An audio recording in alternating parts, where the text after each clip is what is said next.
All right, Kev, why don't you get us started? Ben's going to keep futzing with his stuff. James, glad your audio is working. We'll see Ben fussing in the camera above me. Welcome. Mouth Breathers Killed live. This is coming to you live on Twitch, later on YouTube. Ben will come back. He's got some technical difficulties. This week, we're excited to cover Godzilla, The Half-Century War by James Stokoe. Ben's back. He's muted. He'll get here. He'll figure it out. Reading the solicit real quick. The year is 1954, and Lieutenant Ota Murakami is on hand when Godzilla makes first landfall in Japan. Such begins an obsession that lasts 50 years. Acclaimed creator James Stokoe writes and illustrates this epic journey through Godzilla's reign of destruction. This book fucking rules. It's cool. Awesome. You were hesitant. Well, my only hesitation was that we had enough copies to do it on the podcast, on the stream, and you provided. Yes, thank you. Oh, yeah. I'm also new to James Stokoe. I've read Orphan and the Five Beasts, and then I got that other book that's freaking good. Sluggers something. I forget what it's called. Sullivan Sluggers. Sullivan Sluggers. Yes. I haven't cracked it open, but I was flipping through it, and wow. Dude, so I'm fully sold. This guy's the fucking man. Have you ever seen the so he did this really cool art book. I think it's out of print. Grunt? It's just like a lot of Grunt. Yeah, I got that. Yep. He has that Spider-Man in Nam page where he was trying to pitch a story of a Max comic to Marvel where Spider-Man was it was Peter Parker in Nam and he was full Spider-Man. That's sick. It's so cool. There's a lot of alien stuff in there too in that art book and grunts, like a lot of xenomorph fighting and whatever, Hulk smash, and it's awesome. So much destruction. His details insane. His just freedom with just going balls to the wall, crazy with the detail is amazing. This was my first book that I found. I don't know if this was at Acme or somewhere else. I don't know. I just saw a grunt lying around. I was like, I'm going to get that. That looks awesome. And I'm so happy I did. And then seeing Godzilla, his Godzilla book at the Acme shop, I was just like, all right, baby, let's go. Acme! I'm ready. Yeah, quick plug for Acme. And because we have special guests, Brock is in the chat. We love that. But we have Ben Roberts, owner and operator of Acme Comics Downtown. Recommender of the book, drinking White Claws, cheersing, love it. And beautiful stash, I will say. And beautiful special guest, we also have James Solomon, writer of The Time Police, critically acclaimed amongst these circles, from what I hear. Oh gosh, it's glad to be here, man. It's a good time. It's a good time. Anytime we're talking about Godzilla, you already know it. Fuck yeah. As we like to start, we got to do the quick plug for all the books. Like I mentioned, James and Ben, they do Time Police. This book is fucking rad. Ben, James, give us a little taste test, a little teaser, a little one-liner. Oh man, one-liner. Oh man, I'll give you my elevator pitch. If you like sci-fi, you like buddy cop, especially when you got Ben and I putting our personas in this. If you know us, if you like anything to have to do with syndicates, ninjas, warriors, the gospel, come check out our book, man. The Time Police is set in time with Jay and Ben going through. We're trying to keep the timeline together. We work with the Time Police, which is actually a police force, and we are just trying to keep things together, man. It is awesome. It's fun. It's funny, and we try to bring some real life characters into this and try to showcase the people that we love and cherish in real life. So heck yeah, check us out. Yeah, fuck yeah. Book just successfully kickstarted. Print copies are coming live.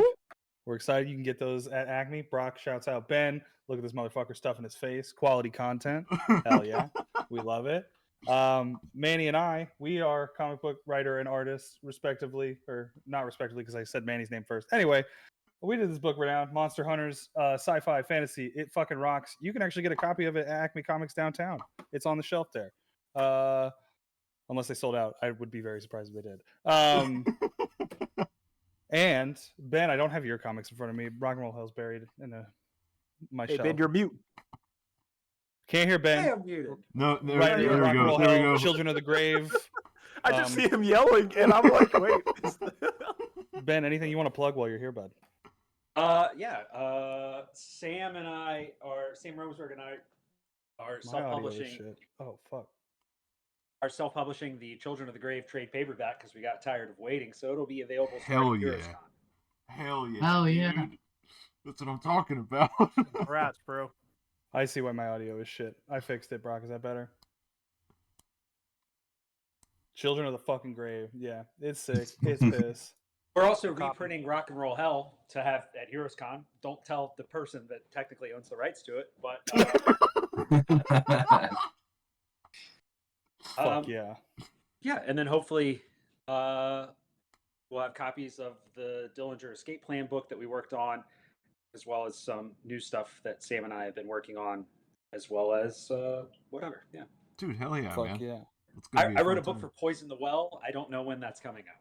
Oh yeah? You did? It did. Oh yeah, that's right. Yeah. Manny drew it. I was gonna ask which one was the Manny book. Yeah, I drew a few pages in that. Let's see if it ever fucking comes out. Yeah, I haven't heard anything about it, so probably not. Yeah. Yeah. Well, We'll see.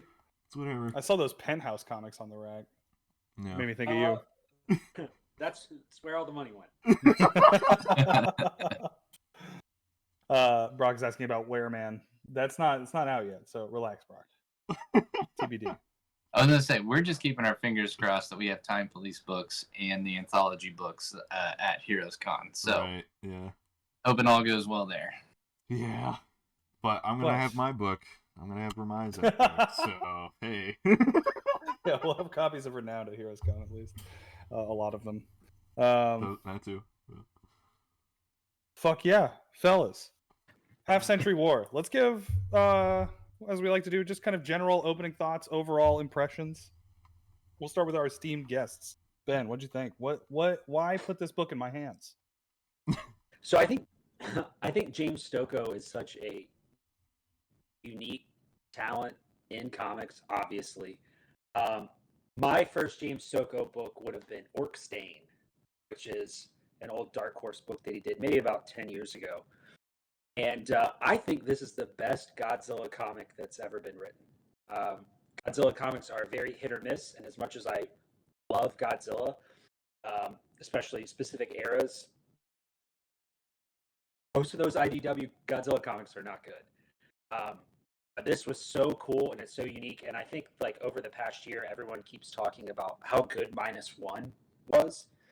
This is the closest thing that you get to -1 in Dude. comic book form, Hell as yeah. far as like soup, because it's crazy. It's like Half Century War is nuts, but you're not so much following Godzilla as you're following this one guy, his relationship, his deeply personal relationship with the monster. Right.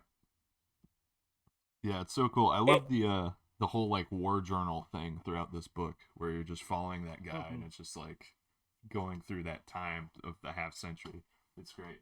I love that little touch.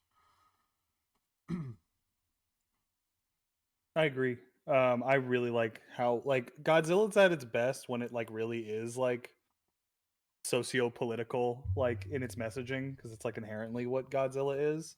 And I think that this book like really toes that line well without being like preachy, just like really kind of digging into the nuts and bolts and like meat and potatoes of like war and human and like man versus nature and like destruction of the earth type themes, real apocalypse shit. I fuck with it. James, talk to me about this book. Man, all right. So you guys know I'm kind of unconventional. You know, I like a lot of media. I'm not a big reader, but I actually sat down for this one. For me, man, like I'm going back to you guys' point. Have you guys ever seen Shin Godzilla? It's the one that came out before minus Godzilla, right? And you guys are talking about like that political aspect of it. Like it actually, you know, they're thinking about money, infrastructure, things of that sort. I always found that to be a very strong point when you're dealing with something like Godzilla, because Godzilla's very much not that interesting outside of him being able to destroy things, fight other monsters in, you know, fire breathing, right? And I think when you have that human aspect written very well and it's well done, it really kind of brings it in and it gives it a lot more life. And I think that's something they're missing in like who owns it? Is it Universal that owns the new Godzilla stuff? Like, yeah, Paramount So or yeah. whoever is like making the new movies. That's the part for me that lacks a lot. But this book, man, this this had me going. I was actually on a trip reading this thing, and I was just drawn into it. For me, the illustration fits Godzilla because of his scales. Like every page, you can see the detail of how like his scales are done. It just blows my mind that something like this even exists right now. As a huge Godzilla fan, this book is like my magnum opus at this point. Like it is the greatest thing I've seen, Godzilla related. But it's a fantastic book, guys. I cannot wait for us to get talking about it. I'm not going to say anything now, but I just can't wait to go ahead and dive in. It's a great book. Fuck yeah. And Ben Hill, we haven't heard anything out of you. What's going on, man? Dude, just Manny and I that's enough out of Ben. Back, right? Usually I'm the one that's talking all the time, so this is awesome to hear other people's perspectives. So Stokoe, my first one was the Orphan and the Beast book, which I thought was insanely detailed. And I'm like, Stokoe is just a madman for going in and putting all the fine work into it. Not realizing that once I picked up Godzilla, if you talk about somebody that's just has the insane passion for making things feel gritty, for being able to show scale, because once again, Godzilla, we know he's massive, but having the point of view character being the Ota Kurosawa or Murakami. Yeah, Murakami. Racist. I'm sorry. I can't say their names correctly. The M word. But I love that because that really does just give you the feeling for how massive these creatures are. And dude, talk about monster fights done right. Like, he gives them the space, he gives them the pages. There are so many one-shot, like, splash pages and 2-page spreads in here that are just absolutely gorgeous. And I know we'll make sure to highlight them as we go through here. But yeah, this is...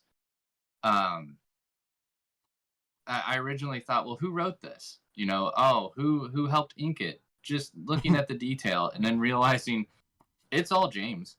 Like, he's doing everything. And he's writing hand lettering too. Yeah, he hand lettering. I mean, nuts. I want to know what kind of drugs he was doing while he was making this book. Where I can get them. He was on that Godzilla Atomic Blast. That's right. Give me some of that radiated whatever he's got. So yeah, exactly, whatever he's got. Weirdly enough, James Stokoe does strike me as a drug guy. So drug guy. That's kind of the vibe. All right, I gotta look this guy up now. So he's very mysterious. He doesn't do a lot. Like, right. If you can think of like people that draw like this, that have this like completely, except for weirdly, he was like working on like some Tinian Batman stuff, which wasn't good, but not his fault. That's James Tinian's fault. He phoned in that Batman stuff for a paycheck. Batman? That would James be Tinian? No, Stokoe did Batman.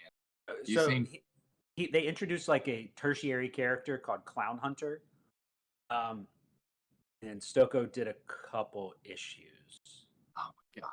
If you've got copies, I want copies. I'll find them. I'm gonna be stuck on Clown Hunter for a while. That's gonna bother me. Just that name? Yeah, terrible. Come on, man. It's out of place in a Batman story.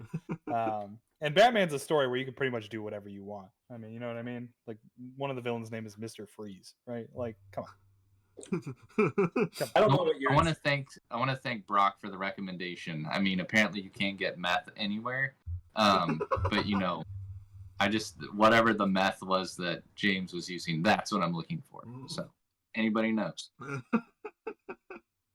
Yeah, I can definitely get psychedelic vibes just from all the noodling and texture in his work. You know what I mean?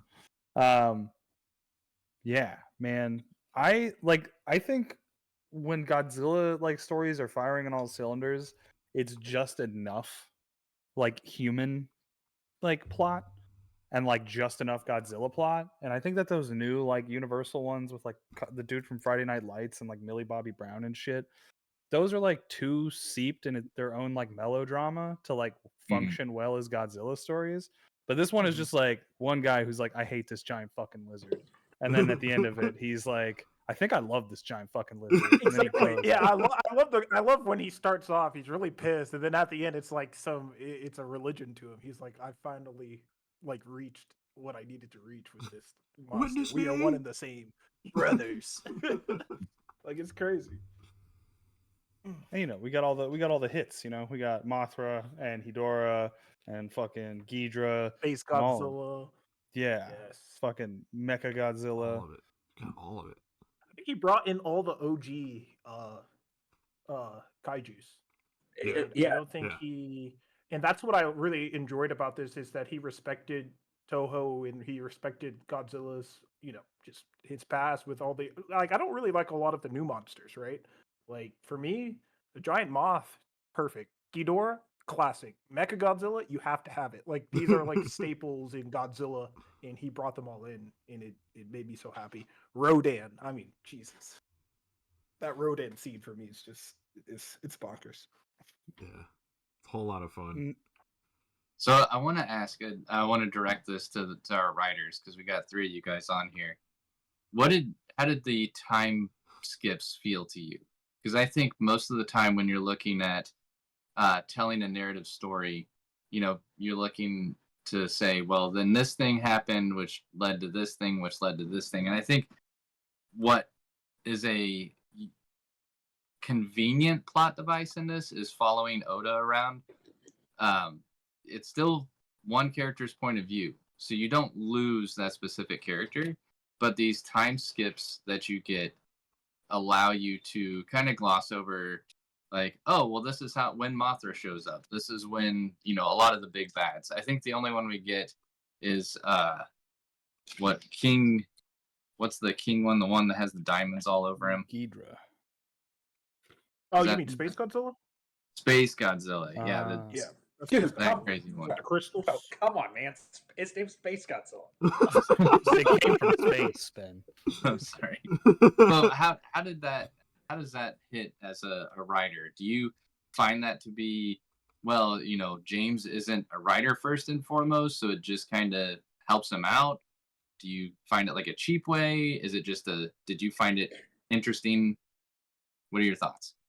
So Mike? one thing. Go ahead. Whoever. Oh, I was going to say quickly, my thoughts on that simply, just kind of keep it in context of Godzilla. It felt very normal because if you watch any of the old movies, it's kind of random. Yeah. You know, like time skips and just random like monsters coming in at some point. Like if you ever seen Godzilla destroy all monsters, or no, wait, is it not destroy all monsters? That's the game. I think it's the Destroy All Final Monsters. Wars. Final Wars. That shit is random. I mean, aliens come out of freaking space. I mean, like, then there's they've been holding, what's his name? Gigan and stuff like that, which is another giant monster. He's an alien monster. Like, it's so random, dude. And like in this book, it actually felt very concise and very linear. And I think I kind of appreciated that as a writer, where it wasn't so overly complex because Godzilla doesn't need to be overly complex to me. So I enjoyed the writing, me personally, but you know, I wasn't that analytical at first. Probably need to read it a few more times before I'm like, oh yeah, maybe this wasn't as good as I thought it was. I have literally no issue with it. You know, kind of like what James was saying is like Godzilla movies are so like ridiculous, and almost if you're familiar enough with them, this honestly gives a little bit more context because if you've familiar with some of the other kaiju monsters, you're like, oh, I can retroactively place this in time rather than it's just kind of like it's the next movie. There could be gobbledygook in all of those like word balloons, and it doesn't matter to me because the art is so good. Like that right there, like the Space Godzilla page is fucking nuts. Bro, that entrance was anime level god tier epicness. Dude, it really was crazy. I could just hear the like music crazy. too. Just dun, dun, dun. Oh shit! Like Not for me. If anyone's ever seen Godzilla Final Wars, it has the best Sum 41 song in it, and it's legitimately fucking hard as nails. What? No way. It's right during a fight. Yo, everyone should watch Final Wars. It's Final Wars. It's amazing. There's a scene that, like, the first time I saw it, where you get the '97 Godzilla and Millennium Toho Godzilla just like beats his ass in like 2 seconds. Yeah. They even brought in that horrible Godzilla that came out in like 1999 or 2000, the American made one. That's what I just said. And Godzilla just sorry. It just OPs him, man. Dude, Well, to be fair, I think that's what kind of happens in the battle that they have with Space Godzilla. I mean, yeah, he gets some good licks in, but he doesn't last the whole issue. And I guess, to be fair, with the constraints of however many books James was allotted for the series, he kind of had to charge through a lot of this to be able to get to the conclusion that he wanted. So, Space Godzilla not lasting very long. That pissed me off. I mean, but it looks amazing. The fight I thought was interesting and kind of cool. It gives you good action, but I think that he understands that truly what the story is about is not the giant monsters fighting. Mm-hmm. And so, like, what would have been this, like, you're spending time and time and time and time and time with, like, in a movie or in other Godzilla comics that, frankly, are not good.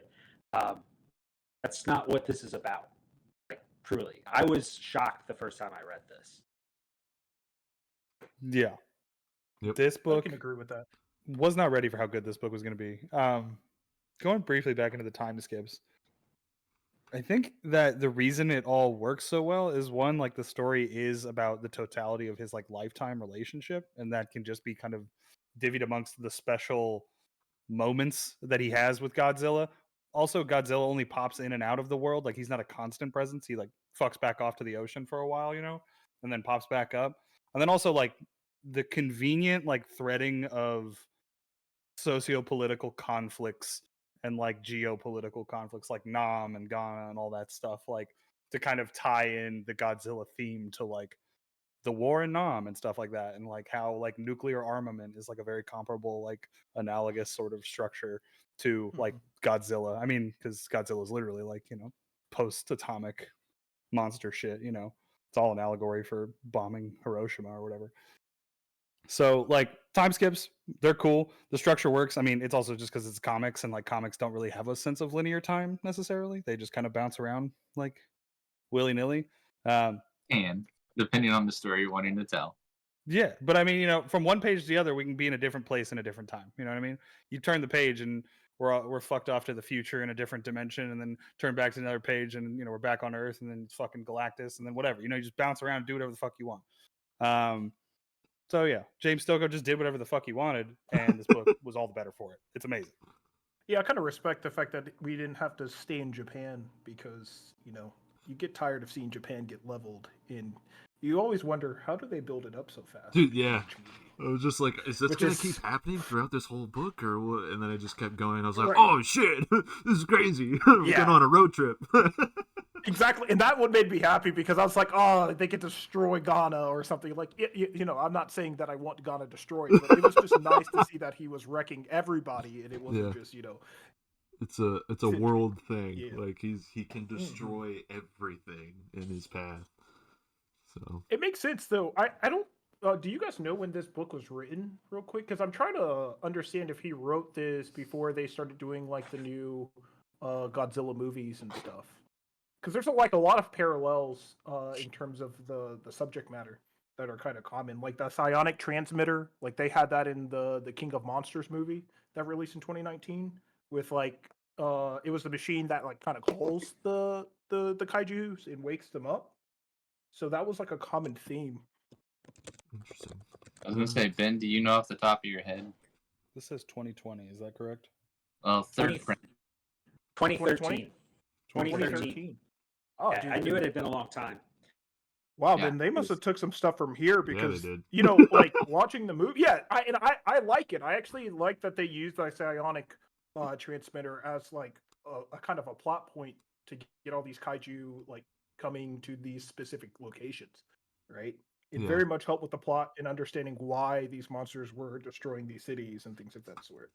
So that's something that's been used after the fact that wasn't ever in like previous Godzillas, like anything dating back to the 60s to now.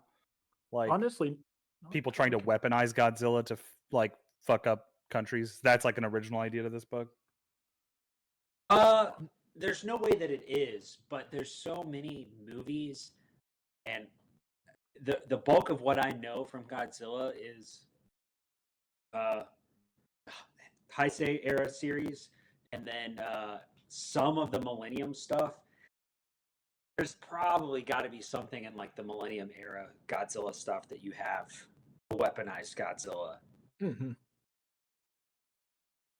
Well, because I mean, they used to have like Monster Island and stuff like that. So like the spider, like Godzilla would fight monsters on his island and things of that sort. But I don't remember this specific plot point for many of them. from like the original movies, you know, back when it was Rubber Suit Godzilla, which is like my favorite version growing up as a kid. I still absolutely love just all the old giant set pieces where he got to stomp around and smash stuff. Wasn't he typically drawn to like nuclear power, or I can't remember like what brought him on land other than I sense a monster, I'm gonna go fight a monster, or you know, there's some kind of power source. I don't know. Am I remembering that right, or am I like totally off? Yeah, I feel like you're on the right track with that because it sounds familiar to me too. But yeah, it just like it's so this is one of the few like IPs where it's just so random, right? Like for example, when he fought Space Godzilla, is because Space Godzilla kidnapped son of Godzilla, right? Like baby, what is his name? Manila. Is it Manila? No. What has it been? Okay, so Manila, Godzilla Jr. are not the same. They're not the same. What? They're not the same. He's about to blow my Manila mind. Tell me about it. Tell me. Okay, so Manila is another little baby dinosaur that Godzilla kind of takes under his wing, and like the Showa era Godzilla stuff. Godzilla Jr., who is the most handsome boy in the entire world.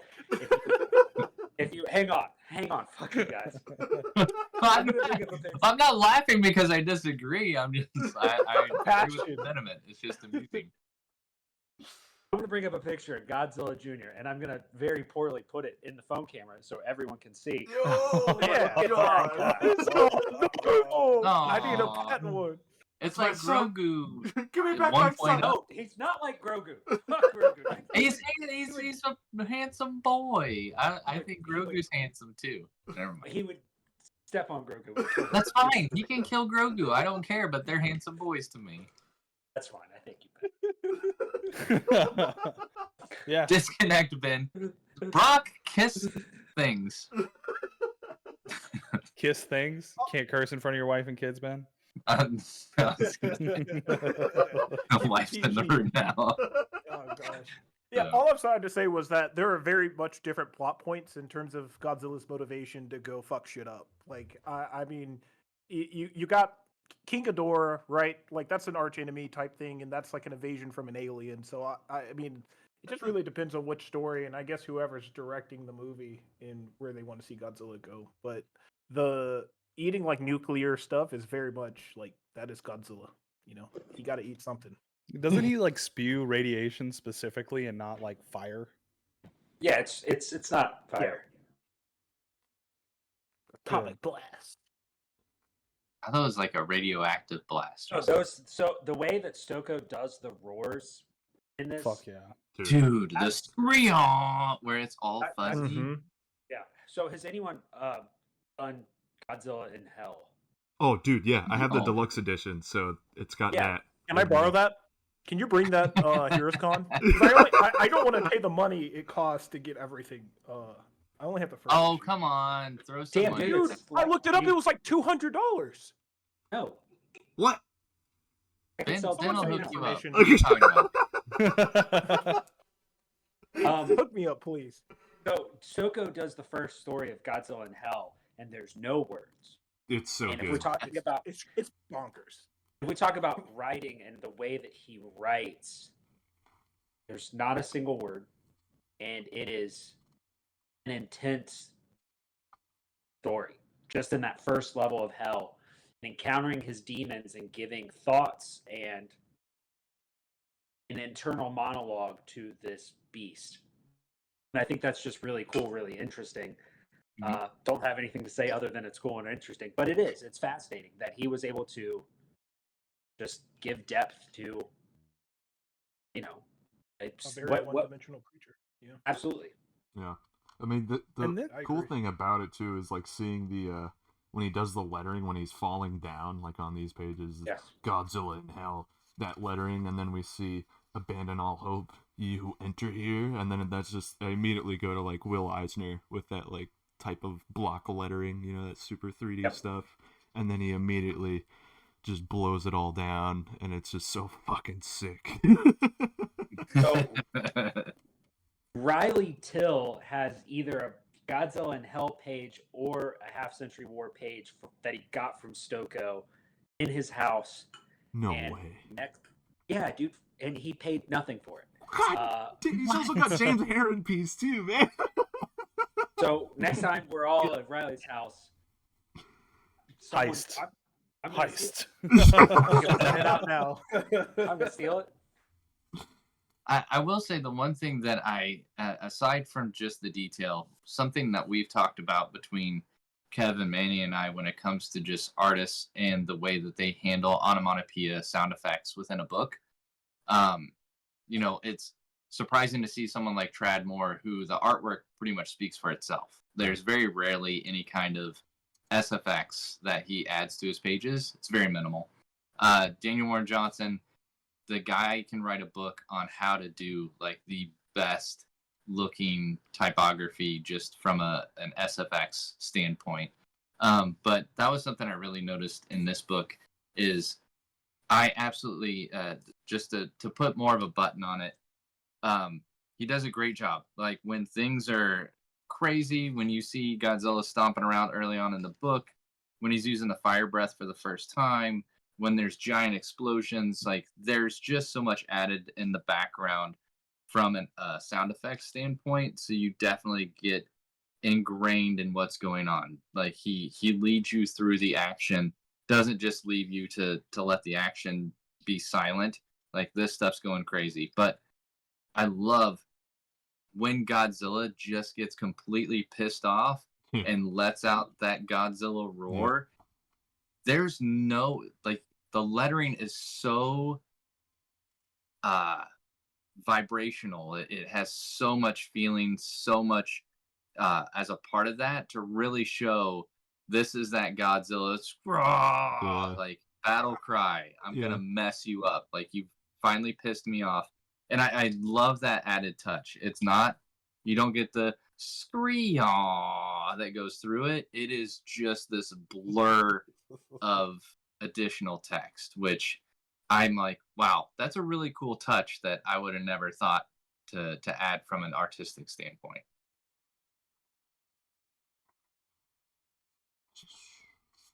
And we'll let that hang there. And okay, hold on, 5 seconds of silence. Ben is a ghost. He's dead. No. I was just trying to find that page. I'm trying to watch it on Twitch because I think I sold one of you my copy of this book.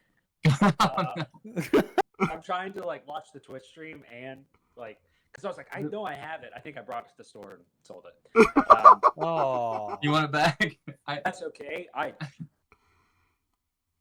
my ass with one of the pages. Hold on, I want to smell. Wait, Oh, did you get the shit one? This is the Dookie pages. I thought that was just part of the book. Scratch and sniff. Old Design Time hopped in the chat, and Brock said you missed it. Kevin showed hog. I like it on Spider Ham. Spider Ham. Viewer inflation, get him. Y'all. It's good to see you. It's good to have you here.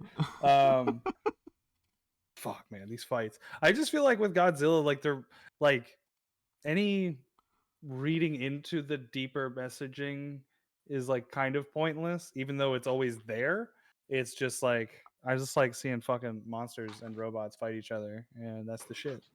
It is the shit. And I will say too, I'm gonna add on this artistic point too, is when we have that tank rolling through the town and Godzilla's like coming through, the tank is off the ground, very cartoony choice. You just feel the speed, right? And they're just going for it. They're like, all right, Godzilla, we're coming for you, and just having fun with that little tank. And then he super animated. It's going on one track, twirling around as it's turning around. Godzilla shooting and shit.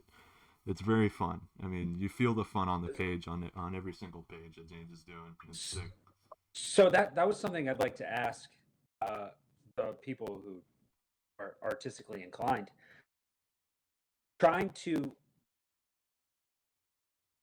like, I can look at this and go, like, this is just great. Like, I can't understand how to make something, especially things on a massive scale, give them size and also give them motion and fluidity, or even draw a car in motion. And you bringing that out, it's like, explain it to me. I guess that's what I was trying to say. I'll do. Explain how incredibly detailed and complex of a process it is, because I think, Manny, you and I have talked about this in previous ones, especially with Frank Miller, where it's like, drawing the Batmobile or the Bat Tank, like the thing is barely ever touching the ground because it shows you just giving that much space between the two. But when you elevate something off of its given form, like where it's supposed to actually be in line and follow the rest of the norms, it can be really tough, because if you do it wrong, which I do a lot, it looks wrong. Right. Like it just looks wrong. And for him to be able to do it and it feel natural and it feel fun, it's a huge success. Because when it's not animated and stuff, when it's just like sitting on the ground, it feels kind of stiff. It feels motionless. It feels like it's just standing still, But when you start moving it around, you're putting thought into just like where it's swaying. If this was like an animated Miyazaki movie or Studio Ghibli movie or whatever, you'd feel that car like like bumping on the ground and stuff. When you're driving those old cars and you feel the bumps and you're going all over the place like Ace Ventura in the movie. They like understand that and they draw that, so you get that same sort of feeling when you're reading the book. At least that's how I'm interpreting it. Does that make sense, Ben? I was gonna say it's something I can't even. I'm sorry, Ben. I wasn't speaking for you, but I was just gonna say, like, I cannot even conceptualize how to begin to understand drawing and illustration. I think that's something that is like it's beyond my comprehension. Yeah, that's absolutely what it is. Yeah, like I even like when I see Ben drawing the Time Police, and when I see the sketches he sends me and stuff, I'm like, man, I don't even know. It's very hard sometimes to translate words to how Ben perceives it and then draws it. For me, that whole process to me is still baffling to this day, and I envy everyone who can draw in this chat right now. Like, honestly, I am very jealous, because it is, it's like a superpower, man. Like, I do not understand how you guys go from words or just a thought and then put it on a piece of paper and bring it to life and then give it all those types of dimensions. Like, it's just crazy. And seeing it in this book too, as someone who's always seen Godzilla moving and seeing him on the screen, it's just so enjoyable. Makes me hopeful. Well, and one thing that I just want to touch on, because we talked about this when we were reviewing the Legend of Luther Strode, Legacy, the last part of Luther Strode. One of the things that Trad was taking a lot of influence from were some French artists and the ability to show one character moving through space. And so you see the same character in this one environment kind of multiple times, showing them actually moving through it. And so I said we would highlight this. So I want to make sure, Kev, Manny, if you guys can bring up that 2-page spread of the giant monster fight. Yep. And the fact that it's already insane that you're going to take this amount of space and you're going to show these monsters all duking it out. Everything's doing something intricate and detailed. One of them I think that's, what is that, Rodan, that's smashing into the building, the giant pterodactyl. Yeah, that's Rodan. Yeah. And again, it's James going off, showing every single detail, every rock, every pebble, every shingle of a house. It's like the only shortcut that he takes, which I'm like, I would have taken way too many shortcuts in this, but like he has the cloud cover in the background. That's the only thing to establish the backdrop itself, which I'm amazed that, like, when you look at it all, that's it. That's all he does. But it's also to give breathing room and space to characters and set the perspective, give you some depth from where Godzilla is to where Mothra is to where the other characters are, and then including the van as your eye line to carry you through the page. And so it's like you're gonna look at all these giant freaking monsters battling it out, but look at what else I've done. Like, pay attention to the other details that I've put on this page, and that's why I'm like, it's brilliant to have that just tiny van traversing to show, number one, the peril that the characters are in, and they're incredibly lucky to get through this situation, but also just to be like, hey, I put a lot of time, thought, and effort into this page, so please enjoy it in its entirety. Dude, it's insane that you can see like every brick like being just thrown off these buildings. Stoko also has really great character design. Oh yeah. Kind of just the pages we're flipping through, and in Orphan and the Five Beasts, Orkstain, where every single person looks completely different and has almost like a different eye-catching thing about them. And that's so cool, because there's a lot of comics where it's just like, I got to draw a character that's not important. I'm just going to draw like a guy, but he's drawing a guide, and their appearance gives them a backstory, even though you don't know anything about it, haven't heard anything. Everything is unique and given weight. Yeah. Yeah. Highly agree. It's insane. Like, these dudes got like Hawaiian shirts on and stuff, and then there's other dudes with just like full on vests and pouches, crazy helmet, gas mask thing. Like, everybody's got their own little characteristic. And you can see that a lot in his grunt art book too, like just his character design and just going all over the place in each little mini comic. It's insane. He's insane. Well, and what I think is awesome to that point, Ben, that you brought up, I mean, you're following two characters primarily through this book.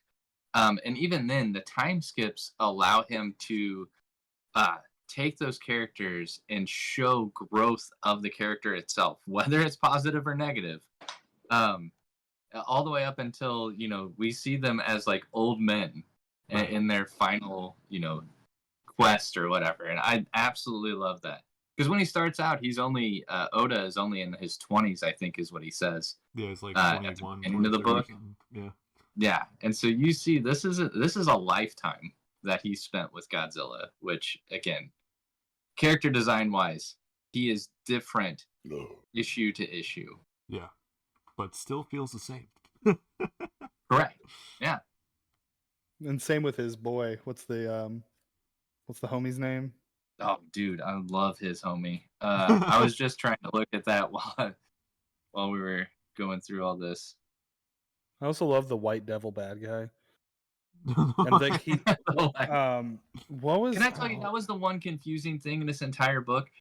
They constantly reference like American currency and things like that, and I would have thought, when you work with Ota and like all of his, God, why do I get the racist lines in all this? Damn it. Anyway, they're using like U.S. currency where they're talking like, that's gonna be $20, or wow, you make that much money. And I'm like, well, shouldn't they use whatever the currency is for Japan or wherever they're located? So the answer to that is no, and here's why. The UMF is an international organization, and the U.S. dollar is actually the international like standard in currency. Well, thank you for calling or showing just how blind and bigoted I am. Thank you. That's right. What do they use Japanese dollars over there? That's like Monopoly money. Which are called yen. This is why I'm glad we got James and the other Ben on here, so I can tell them to shut up now. Well, and so he that way- mentioned too that the White Devil bad guy was a portmanteau of two bad directors. The character's name is Devrick. I'm assuming one of those is Roland Emmerich is who he's making fun of, but who's the other director that's supposed to be in there? That's a good question. Oh, Ben, you're muted. No, Ben. You're Opportunity. muted again, dude.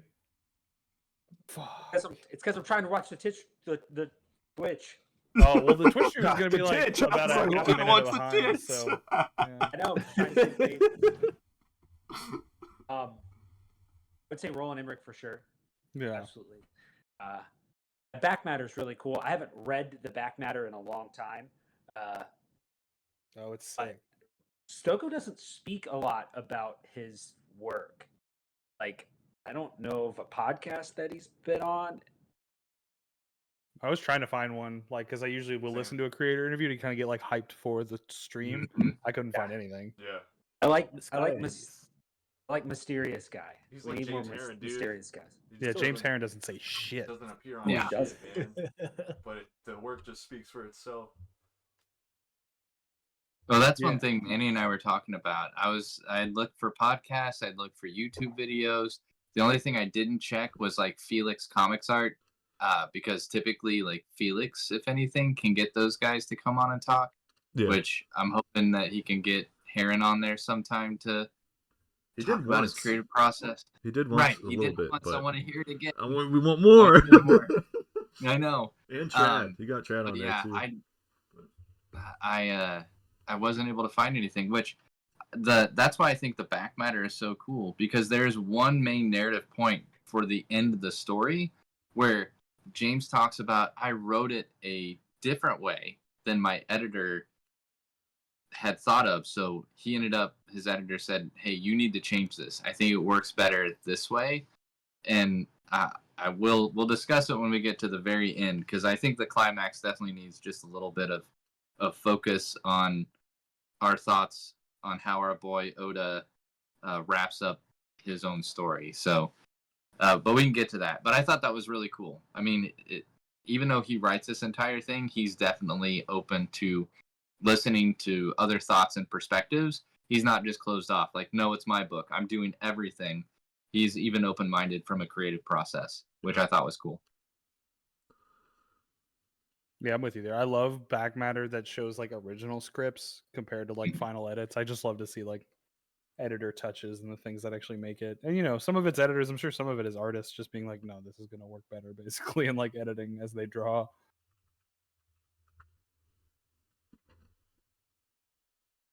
But I don't know. I've also never worked with an editor, so that would be cool. Same. Ben, what's your experience working with editors? Sucks. Yeah, it sucks. Name them. No. Name- No, I'm No, not it's- gonna do that. Yeah, you're good. Good. They're good, not don't- in the stream. They're not. I assure you, neither of them, or the three, are not in the. Watching. You don't know, man. I got far reach, man. There's 6 people in here, so watch what Can you you say. Yeah, everybody. I keep wanting to read the chat too, so that's what keeps messing me up. Because we got our homeboys in the chat, so Yeah. we got Alex and Brock in there. I love that these are people who have the capability of just hopping into voice chat, but they keep the relationship a bit more parasocial by sticking to the chat, which I appreciate. Can I ask you guys a question? Because we talked about Deverich, and that's the one thing that I'm very upset by in this book. Oh, I because really the white wanted- devil got killed by the Japanese? Did he get killed? And they arrested him. I assume they arrested him, because I don't even see that. Right? We get. Does he get away? No, he gets like caught and beaten up or something, right? He gets like one punch. We see one punch of him lying on the ground. We see people walking in, and then Space Godzilla shows up. So I don't know what happens when Space Godzilla shows up, but I was hoping that like one of these dudes would just stomp on him, just squish him like a bug. And I did not get my catharsis there. And Manny, Kev, you guys know how I feel about. Do it for All right, thanks. Godzilla Jr. Come Thanks, on. Ben. That makes me feel happy now. I don't feel so bad. But that was the one thing I was missing. That's a good point. I'm looking at it now. I don't know what happened. That's how big Godzilla Jr. is? No, they made like a Sofubi vinyl one about this big, and it's like $600. Oh, Oh my gosh. You know what? So if funny. I was gonna write a Godzilla comic, it would be a Godzilla Jr. comic. That's what I would. What would he do? Would it be him smoking cigarettes at school for the first time? Yeah, it would just be a coming of age. You know what I'm saying? It would just be Lords of Dogtown, but with Godzilla No, Jr. it should just redo Boyhood. It's a comic that's gonna come out for 13 straight years. Yeah. It's just gonna be real time. real Real time. time. Godzilla's like Watch him a grow. dad that only shows up every once in a while. Yeah, then he storms I out. imagine Godzilla as a dad is like Eugene Levy in the American Pie movies, where he's just like, when a man loves a woman, son. Oh, holy shit. Taking him camping for the first time. You know, I'm gonna teach him how to swim. I All want those- it all to be like those classic sitcom, like American teenage coming of age tropes, but they don't actually speak words. They just like, you know, like at each other, and there's no dialogue. And then some 41 It's just plays in the situations. background. Hell yeah. Yeah, it's just In Too Deep on loop, as every coming of age film should have. Yeah, just like American Pie. Look at that. Full circle. No, full circle. IDW, I'm right here. I'm waiting for offers. I can storyboard it.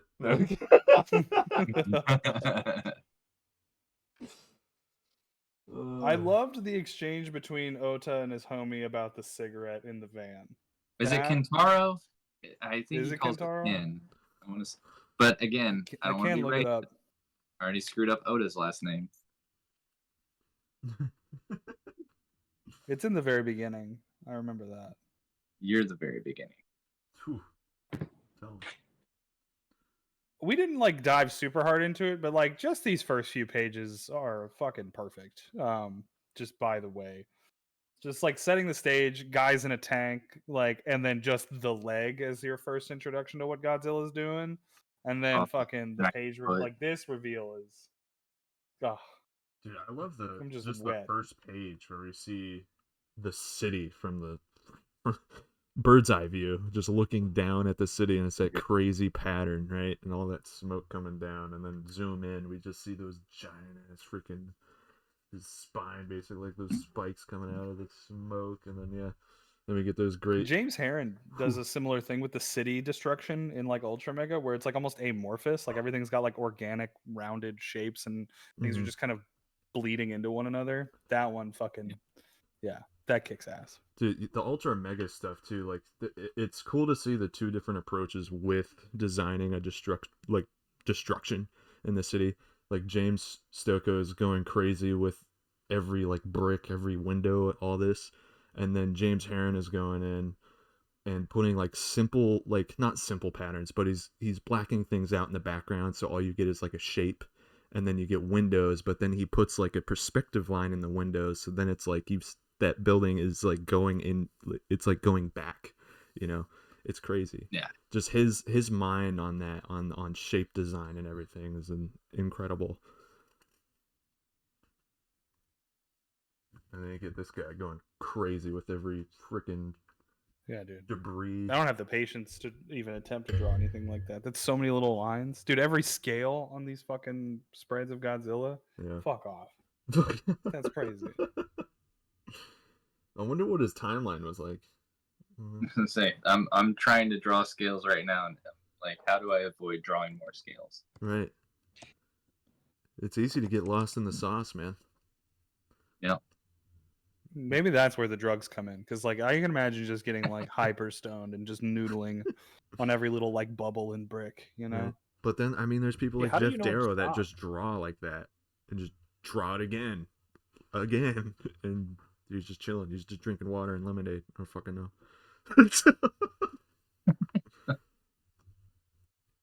So, Kevin, the directors are Dean Devlin and Roland Emmerich. Dean Devlin. Which ones did he do?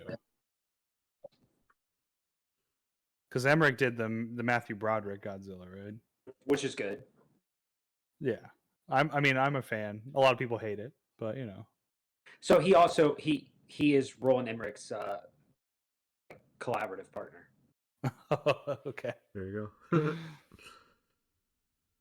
Yep, he was co-writer for the '98 Godzilla. Devrick.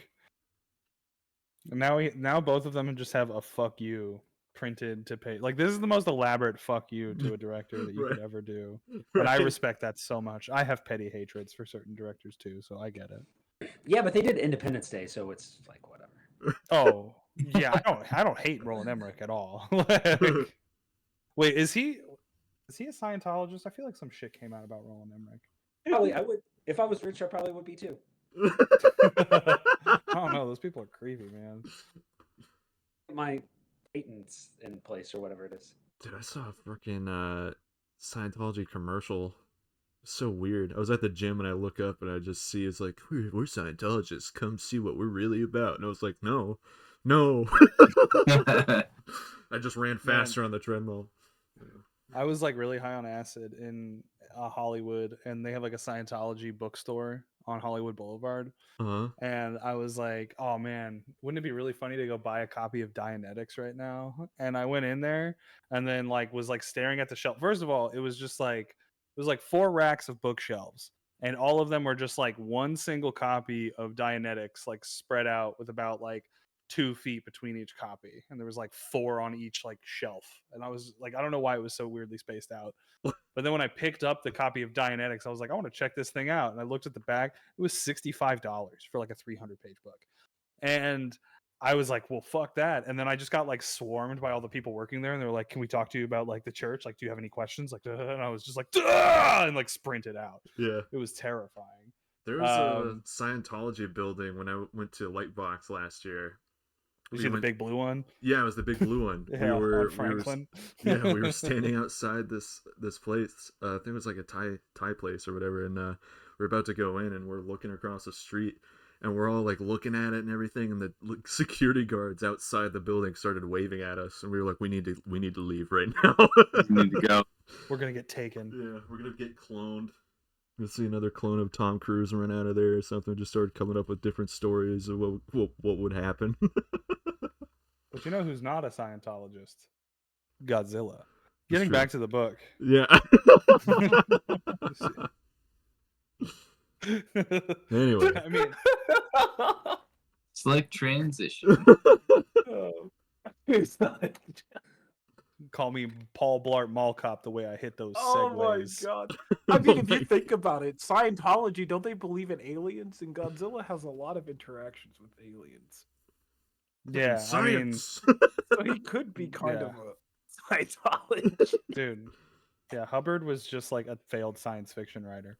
So, well, maybe not failure. Dianetics is like a very high-selling book, but you know what I mean.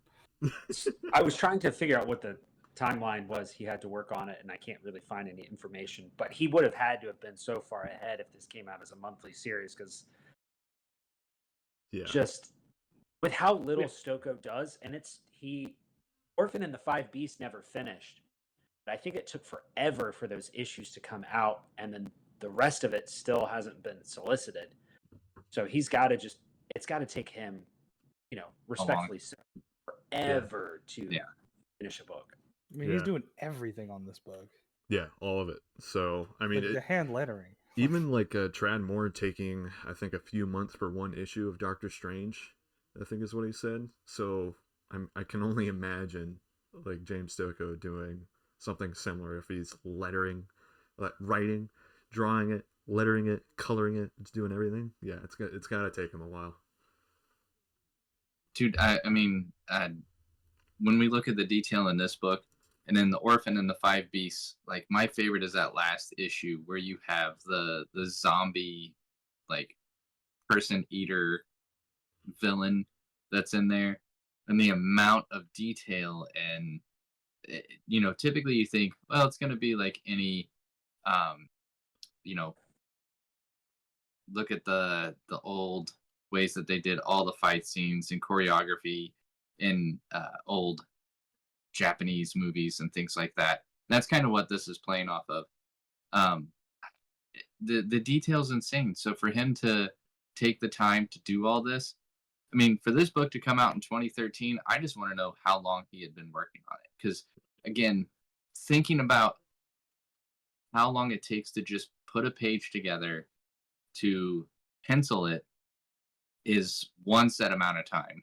And then if you're inking it, that's even more time.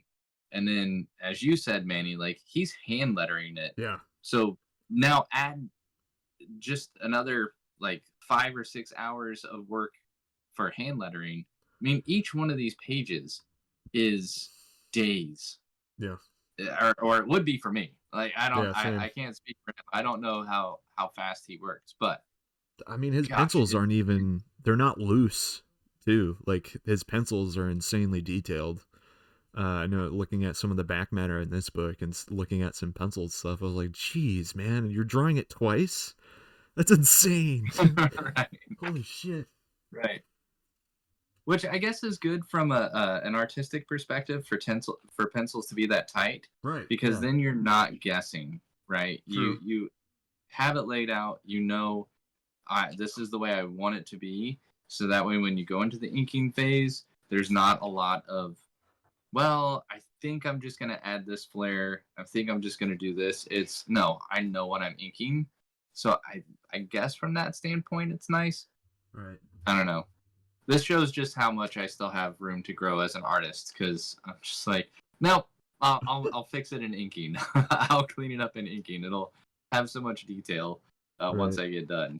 I don't know, man. Like, me drawing, like, penciling super tight and then inking, you know, the same thing over again. I just, right. It just takes so much energy out. I started to pull back a little bit on those pencils. I know with the Carl book, I did a lot of just simplicity with, like, a lot of the humanoid shapes and everything. So that was a little test on getting a little looser with it. And then I was like, oh, you know, a lot of the drawing happens in the inking stage for me. You know, I'll put those basic forms down and then ink on top of it. And, like, doing something like this, I think I'd be pulling my hair out. Exactly. I'm a lazy artist, I guess. I don't know.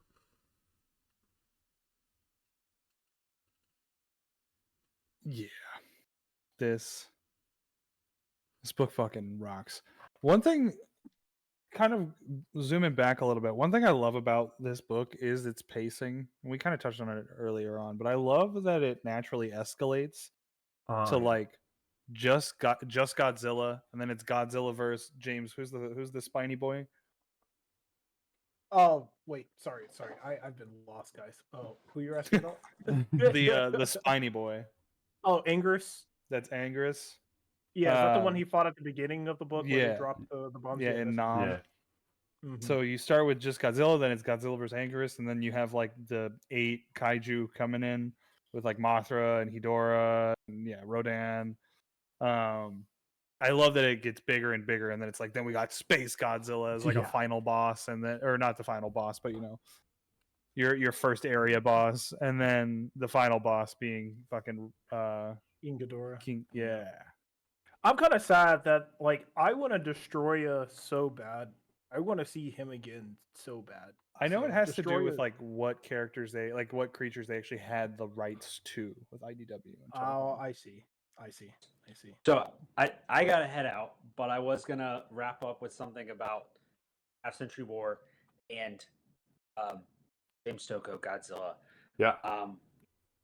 This came out last week, Godzilla 70th anniversary special. It does have a James Stokoe Godzilla story called Half Century Boar. It is based off of a pitch that was not initially accepted from IDW. That was a sequel to this, and it's short. It's just a couple pages, but I don't have a nice camera like Kevin. But it does follow Hedorah. You've got more of this content and more of like how the AMF works. It's super cool. He's got other just incredible splash pages. Yeah. It's worth it. Dude. Well, I was gonna say, Hell Ben, yeah. you already know everybody on this call, and you've got people in chat. You might as well just put it on our pull boxes because you sold Yeah. that many issues. Yeah, dude, you just put a So. stack there. I already have one, but yes, Okay. I'll take one. it's very good. Wait, Ben, do you ship? Yeah, man. Like, yeah, if I order like a few books, can you just ship it to me? Or I'll just- I'm lazy. I'll drive. Why it. don't you give them all your details over the call right now? Hey, Yeah. Matt, What's your Matt, address and social security number? What's your I need the 3-digit code on the back of your Wait, credit wait, wait. Let me card. go to Twitch. I gotta put it for everybody to see. Just hold it up. All right, but I've double booked. Dude, you're good. Thanks for Yeah, hanging man. out, man. Love Yeah, you guys. appreciate Thanks you, for man. Thank hanging, you. Ben. I'm glad Love you. everybody enjoyed it. Hell yeah. Mhm. See you, bro. Ladies and Oh, gentlemen, wow. that was Get it. Ben Roberts, owner and operator of Acme Comics downtown. Good, dear friend of the show, excellent person and artist. Big fan. Getting back to Godzilla. What were we how did talking you about? We're talking. guys- Oh, go Ooh, ahead. Ben's got his Oh, yeah, Godzilla let's drawing that hear he's it, been yeah. working on. It needs more scales. I'm It needs way working more on scales. I'm adding more scales. I agree, 100%. I thought you cared. I care. You know what I really like about Godzilla is when they do like tag teams, where it's like two of them going against two. So like if you go, it's towards the end where the main character gets into the Mecha Godzilla Yeah. and he's fighting with Godzilla to beat King Ghidorah and Gigan. Like for me, this is just a childhood, like it just brings me back, man. This is nostalgia at its best. And then they shoot like the black hole, the singularity. Like this whole scene for me is just icing on the cake. And I like how this is what leads up to Godzilla Goes to Hell. Like Yeah. right after he gets sucked into the singularity, gives his life up, and then Godzilla Does he? just gets sent to Does hell. he? Right. Yeah, that's what Yeah. who knows? Who knows? I don't know. Turn to that last page there. Yeah, See, I you didn't see the even little scales, but consider- I didn't even consider that was like That could be Godzilla Jr. That's true. exactly. It could be a multitude of things, and that's why I think it was brilliant that like Godzilla Goes to Hell starts with him coming. Like it just appears that that's where he's at, right? Like that's just the next phase. But yeah, Okay, so James, you Finish brought up out the it. perfect transition for this because the one thing that I had mentioned earlier was James actually had a different ending planned between Ota and Godzilla. So if you go to the page where the black hole is starting to suck in like Godzilla and Mechagodzilla, you see Ota like yelling at Godzilla because Yeah. me. yeah, Look look at me. at me! The entire series has been him chasing this stupid monster, in his opinion, not mine. I think Godzilla is awesome. And originally he had written it as he yells at Godzilla and Godzilla's eyes shift down and look at him. And the editor said, well, if you think about it, all the noise and everything that's going on, would Godzilla really hear this one person? And so it does have kind of that cold ending where it's like he spent his entire life chasing this monster.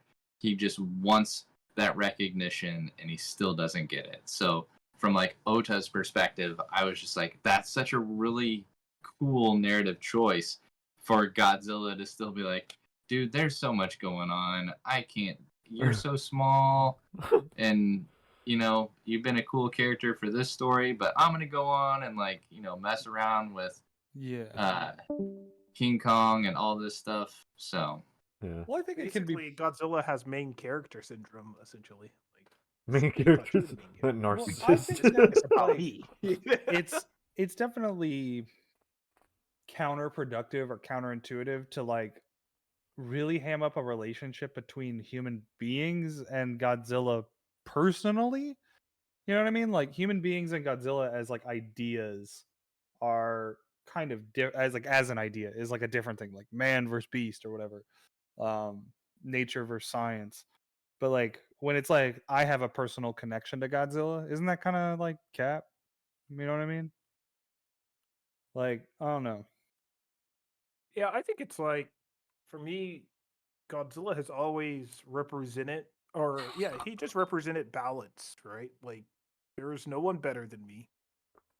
There will never be anyone better than me, but I won't mess with you unless you mess with me, right? Like, I feel like I like the human aspect in this book, but pertaining to like kind of like how they've portrayed other humans in other movies and other subject matter related to Godzilla, I think I would rather deal without the human versus beast concept, right? Like I think humans are just boring when it comes to kaiju's. Like I'm going to relate this to Pacific Rim.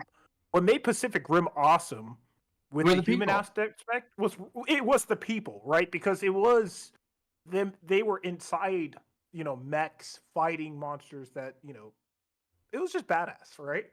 Here, it doesn't work the same because like you have Mechagodzilla, yeah, that's cool, but you don't get many panels with that because obviously they were working on that in this book.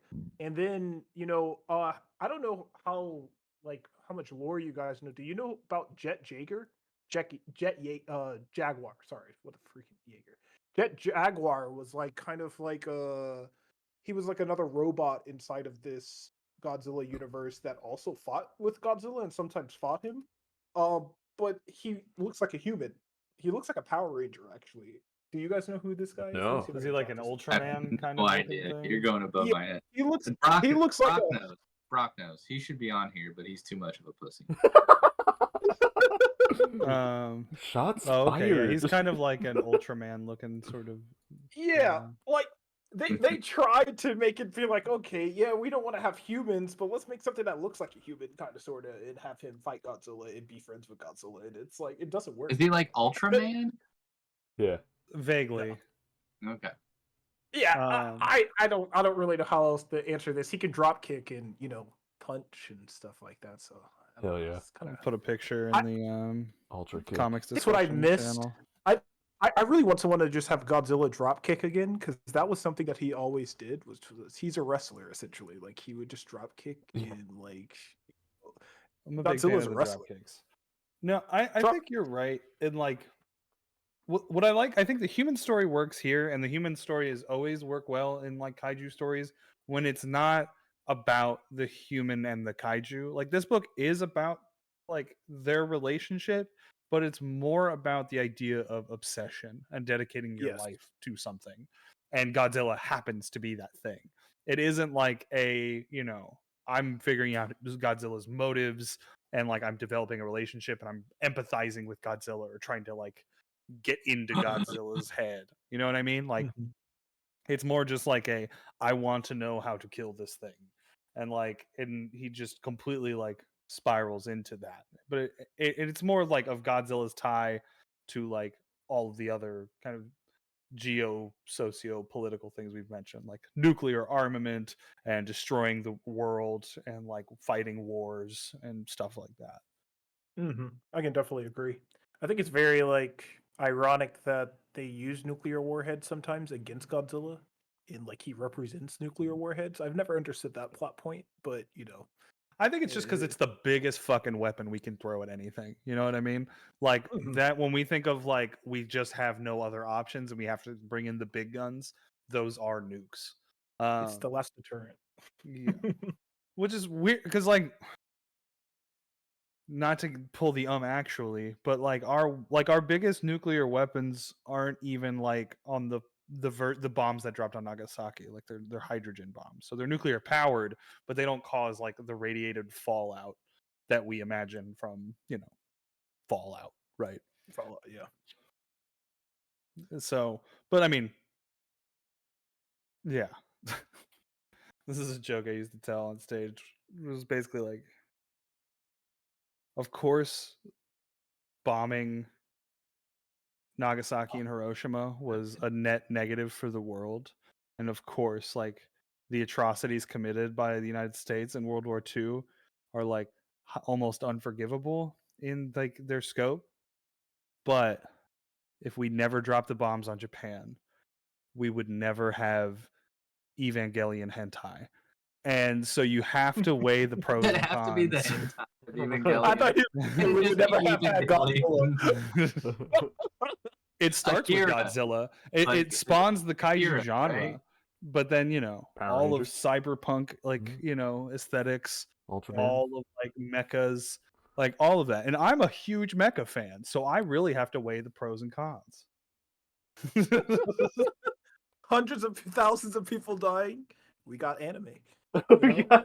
Is it is it worth it? Yeah. Now we've got These are the Yaoi on questions. DeviantArt. You know what I mean? Yeah, hindsight view, man. Hindsight. Oh man. But anyway, I digress. Yeah, just to sum up, man. I really, if Godzilla, if let's just not even say Godzilla, if kaiju's are well in play with the regular folk out there, where everyone's loving it, I really hope that we get more stories like this going forward. I hope that we can honestly suck this IP dry, because I don't think I can go another almost 20 years without Godzilla or any of this again.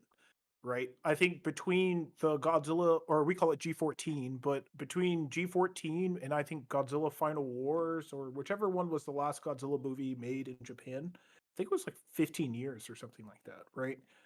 I hope we can get as much content as possible out right now. I want it to be overwhelming. I want it to be like I want to feel how I feel about like video games right now, whereas like I don't think I'll ever be able to finish all of this shit, right? Because it is just such good subject matter that you could do virtually anything with. And I'm on the fence real quick. I'm gonna say this, and I hope no one kills me. I hate King Kong. Or sorry, Kong, because he's not How king yet. dare you. He's not I'm king a big yet. Kong He's guy. just Kong. Yeah, they haven't called him King Kong yet. But like, I really hate that they use him in the current movies, because I only go for Godzilla, and I bet you 90% of viewers go just to see Godzilla, not Well, to see Kong. it reminds me of like the old like Marvel vs. DC stuff where if Superman lands too many punches, then my guy's a bitch, so we're not doing that. Everyone has to land the same amount of punches, kind of thing. It's just like, dude, I don't care. I like Godzilla more. I like Godzilla more. And if you saw this movie, he was on there for maybe 20 minutes, maybe 25, and Kong had literally he had more screen time than the humans, What? which is absurd to me. Which What? is absurd. That's If crazy. you have not seen it, I he have has not. more screen time than any other character in the entire movie. That's Like, insane. This is isn't absurd. Godzilla versus Kong, the newest No, one? this is Godzilla. This is the new Empire movie that just released. Right? I think Godzilla Wow. versus Kong they pretty much shared the same amount of time on screen, because they were both in the scenes together essentially. Most of the scenes they were shown in were together for the most part, right? Except for like a select few. But this new one, Godzilla is like he had his own shit going on in the movie, and they barely had him in there until like pretty much the end of the movie. So So Brett I said, have to "Ooh, say, no Monka, only Lizard. Lizard's in Yeah. the chat. Let me see him." dude, James, the reason for that, the reason they didn't have more Godzilla is honestly he didn't go to more acting classes and put in the work. Yeah. So, That's what I I heard. mean, if he would have just put in the same amount of work as Look, Kong, wouldn't honestly, have a problem. like Godzilla's uncle was a producer on the movie, and like we hate to talk about the nepotism, but he put up a lot of money to give him the screen time. Godzilla's Yep. kind of a fading IP right now. US and He's a little foreigners, washed. right? US and foreigners. Godzilla's from Japan. Kong is from what? We can just say he's American. Gull right? 'Cause Island. Oh yeah, he's from one of the Over islands that Hawaii, right? We the just kind of US. take them with the Hawaiian Islands. So, You know how the US feels about conquering in islands. Especially taking Japanese islands. If you think about it, Hawaii was a Japanese island at one point. I just Hawaiian was a Hawaiian island. exactly. Oh yeah, that's true. That's true. Interesting. I hate Kong. I'm just gonna go back to it, and I'm glad he wasn't in this book. Thank God for that. Well, it may also be the fact that Godzilla has like 15 other, avenues to bring product to the screen with like -1 and everything else that they're doing. So like, Godzilla's gonna have plenty of screen time over there. We might as well let Kong just enjoy a little bit of the spotlight over here. Yeah, I think what bothers me the most is when they try to make the monsters more human. And I think that's what bothered me too about Kong, is that he's becoming more. He's just he can do sign language.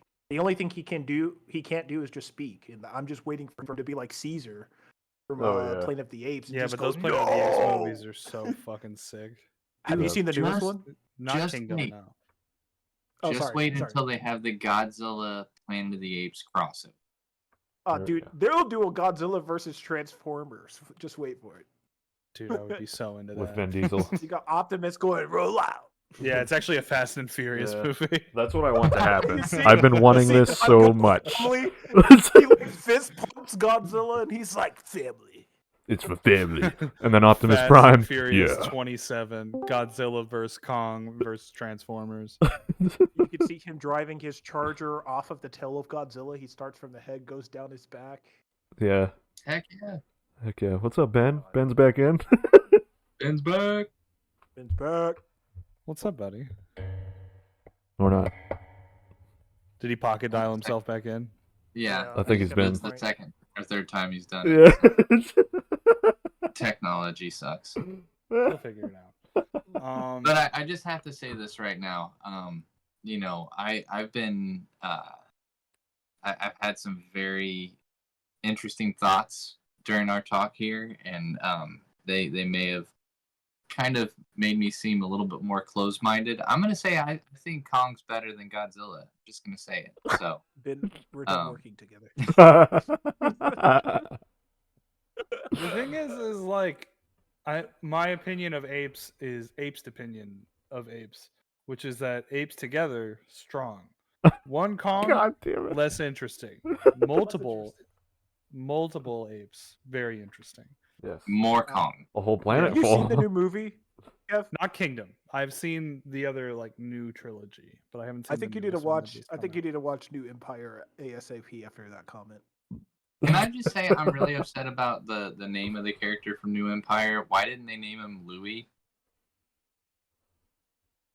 Wait, which character?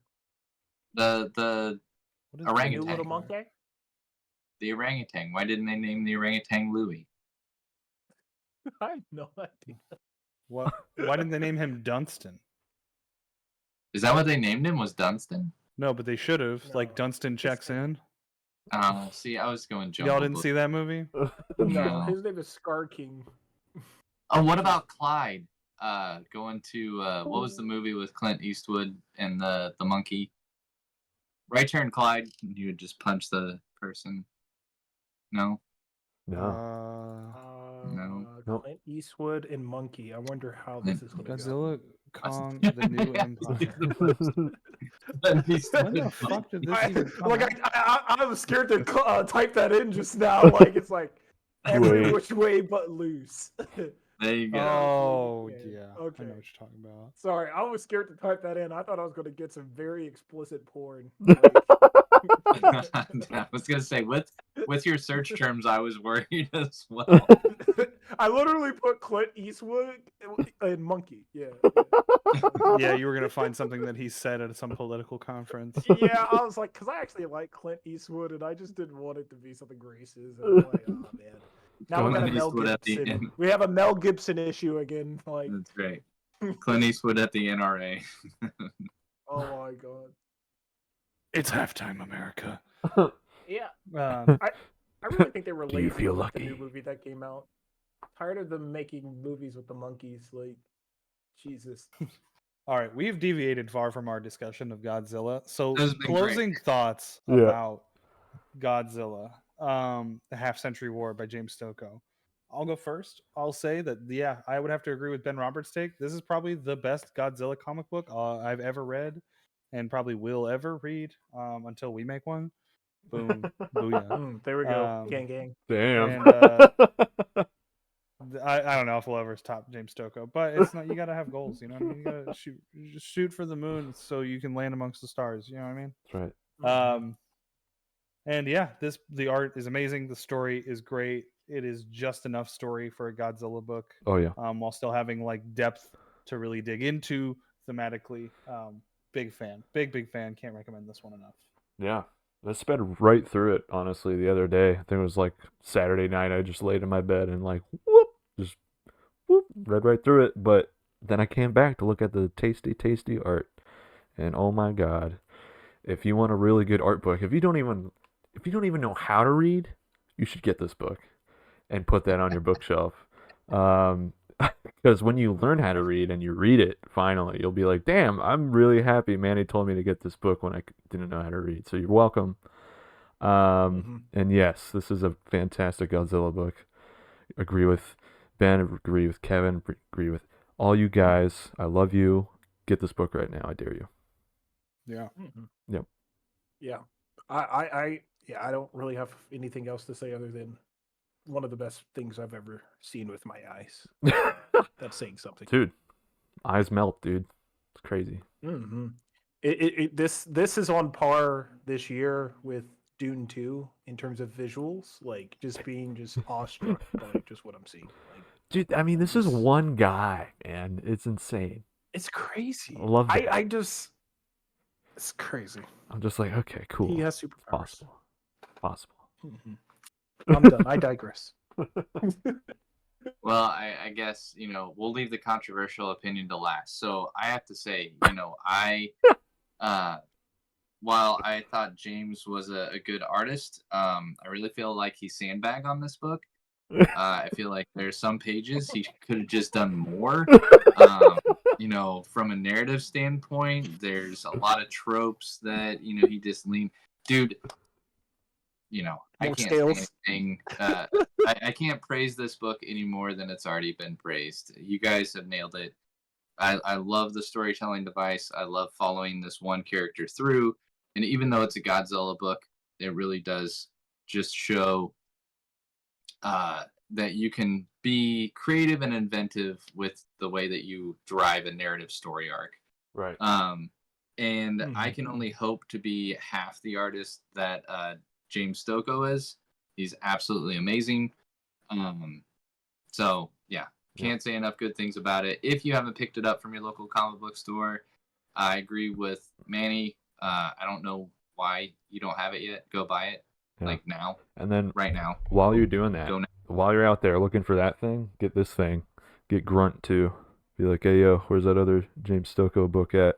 And it's Grunt, and you want it. Orphan and the Five Beasts, because that was my first introduction to Stokoe, and it will not disappoint either. Especially if you like. Get it all. Just buy everything still. Yeah, if it's got his name on it. At this point, I think I'm gonna buy it. Yeah, that's really it. I had to dive into Sullivan Sluggers, it's like a mutant baseball, like Warriors-esque book. It looks fucking stupid. I just saw it like gorgeous. At Acme, and I was like, well, yeah, I'm gonna buy that. Yeah, and there was only one copy. I was like, is there another one? I'll buy the other one. I was like, no, I got the only one. I was like, you lucky bastard. I hate you. I'm good. Go to your local comic book store. Like Acme Comics in Greensboro, Wandale, downtown, to see Ben Roberts and talk to him about Godzilla Half Century War. Yeah. Go to your LCS. Hey, if you're trying to find a copy of this at Acme Comics downtown, you'll also be able to find a copy of Renowned. True. Kevin and Manny made this. That's me. That's Manny. That's me. Check it out. It's a fun time.